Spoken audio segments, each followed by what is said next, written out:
এটা একটা দীর্ঘ চক্রান্তের ফসল। এ ব্যাপারে আমি প্রায় ৩০ বছর আগে একটা প্রবন্ধ লিখেছিলাম।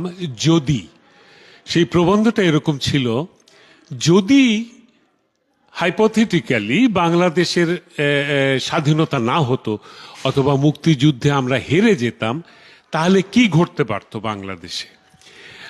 আমার সেখানে হাইপোথেটিক্যাল অ্যানালজি এরকম ছিল যে বঙ্গবন্ধুকে সপরিবারে হত্যা করা হতো।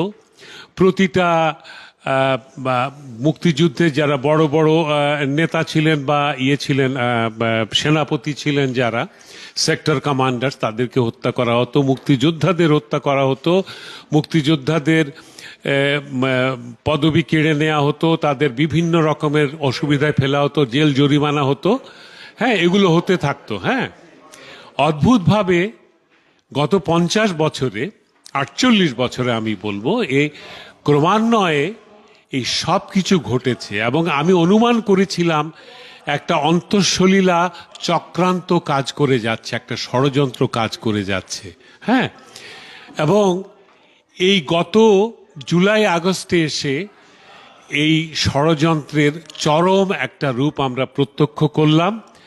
আমি মনে করি এটা পুরোটাই সাজানো, এটা meticulously planned and executed operation.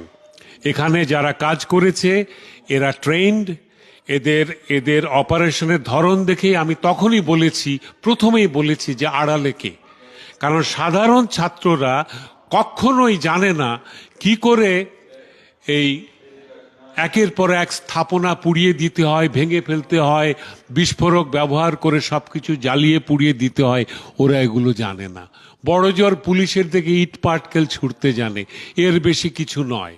তাহলে এগুলো কারা করলো? আড়ালে যারা ছিল। কারা আড়ালে ছিল?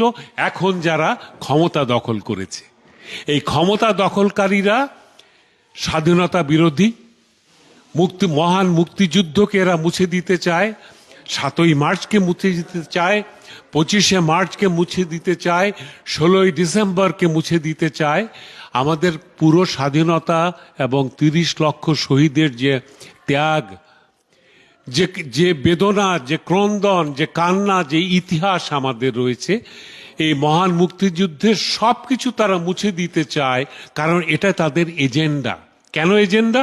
কারণ যারা 71-এ হেরে গিয়েছিল, তারা তাদের পরাজয়ের গ্লানি মুছে ফেলার জন্য গত 50 বছর ধরে এরা ষড়যন্ত্র করছে।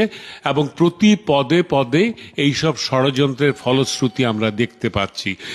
আজকে জেডাই খান পান্না মুক্তিযুদ্ধের পক্ষে কথা বলেছেন বলে এই বৃদ্ধ মুক্তিযোদ্ধাকে অপদস্থ করা হচ্ছে। বাংলাদেশের মুক্তিযুদ্ধের সপক্ষে যত বুদ্ধিজীবী আছেন, এমনকি ডক্টর জাফর ইকবালকেও গ্রেপ্তারি পরোয়ানা জারি করা হয়েছে। জানি না গ্রেপ্তার হয়েছেন কিনা। তো এ সব কিছুই কিন্তু একই ফলশ্রুতি। এগুলোর জন্য কোনো নতুন প্রশ্ন উত্তর খোঁজার দরকার নেই। এটাই ঘটার কথা। কারণ যারা ক্ষমতা দখল করেছে এরা আসলে প্রতারণার ভেতর দিয়ে ক্ষমতা এসছে।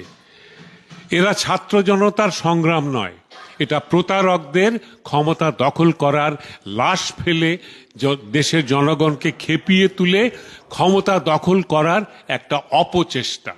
দেশের বিরুদ্ধে